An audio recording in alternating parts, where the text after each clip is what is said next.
All right, Ms. Mariwala, if you could walk us through your organization. Yes, so we are an institutional venture capital fund, and we have 5 partners. And the way we do it, we have a website, and people can submit their business plans. We are also very plugged into the ecosystem.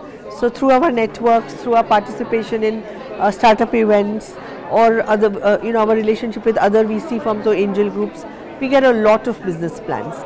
What we do is we have a couple of analysts who will do a first filtration. So we'll just see whether the idea is really scalable, whether it is what we call VC fundable. Because a lot of ideas are good, but for a VC fundable business, we need the idea to be really to be a fast growth kind of a business, addressing a large market. The team has to be balanced. If it is just a one-man show with one idea in a little bit of an impractical solution, then we just sort of cut it out. Then we will have a call where we discuss the various ideas that we have filtered ourselves, and then what we shortlist, we will try to either have a call with the entrepreneurial team or invite them for a meeting. Once we meet personally first, if we take it to the next level, we ask for a more detailed business plan with 3-year projections, with little bit more details about monetization, how much fundraise they need, the use of funds, etc. And then we will discuss it internally whether this can give us a good exit. For a VC, it is not just enough to fund a good business and the business runs. Eventually we need to exit because we have money of our investors which we have to grow and give back. So exit for us is a very important thing.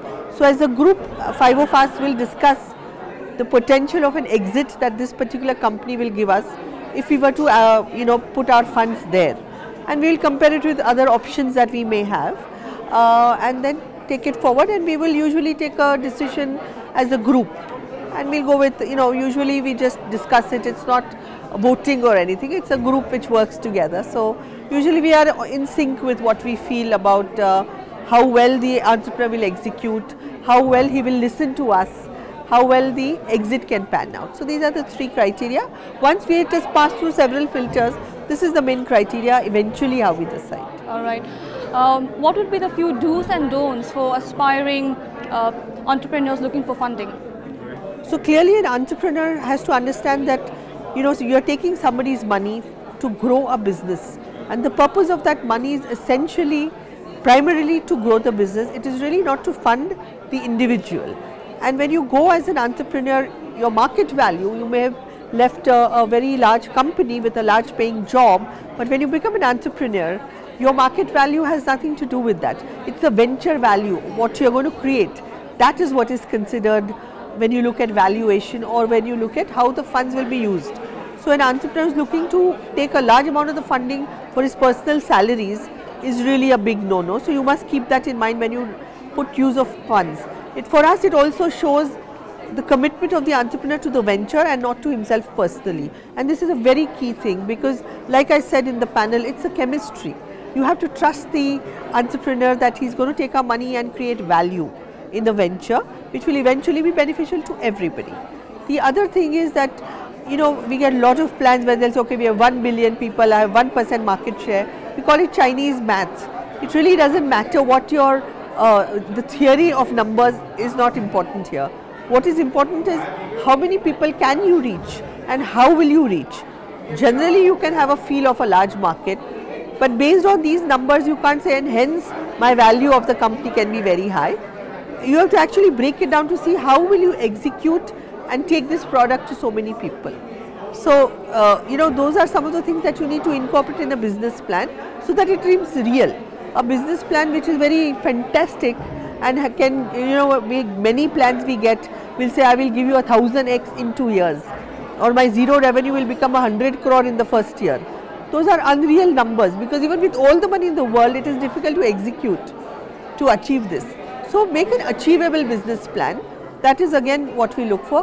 Third thing is, if we have a balanced team, the entrepreneurs have to bring in complementary skills. That is a very, very strong point. And we look for honesty, integrity and value system. So somebody who is not committed, somebody who is just in it for the fun of it, we don't really appreciate that. Right. The last question here, with all what is happening here in the economy right now, How do you think women entrepreneur would act as an enabler to Digital India, and what's in it for women in the Make in India campaign? I think this is a really great time for women entrepreneurship. One, the entrepreneurship ecosystem in India is now coming of age, so it is a right platform for any entrepreneur right now. One has seen what changes technology-enabled consumer businesses like e-commerce have made. Somebody sitting in a small town, a craftsman in a small town, or a designer sitting in somewhere far off can now sell her wares or his wares through e-commerce or other platforms. So I think it's a great time for women. This is really giving an opportunity which hasn't come before, because using technology you are able to reach a large audience. You are able to manage a complex back end with technology, and so there are so many parts of the puzzle which are coming together. So earlier for women, for example, if you were to start even a garment business, you would have to have a shed and manufacture, you will have to have retail, you will have to have suppliers and so on. Of course you need some of that even today, but there is an ecosystem of only those who are managing warehousing and logistics.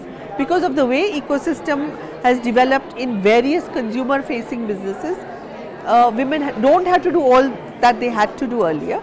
So I think it is really a great time in lot of consumer facing businesses. Even in non-consumer facing businesses, there are great opportunities, because one, technology has come to a stage where it is not difficult anymore, it is more accessible. Even non-technology wise, there is a large consumer. If you have to name 3 sectors, which sectors would it be for women to start off their business? Well, I mean, there are so many large sectors in this country. I think health and education, there is still a lot of opportunity. In retail and consumer facing goods, consumer facing products like design led products, there is a lot of creativity which can come in, and generally these are large markets. And overall, I think the blanket statement I would like to make is use technology, and I don't mean high technology, but technology enablement to address any large problems that we see around in our society, and that can be a very good business.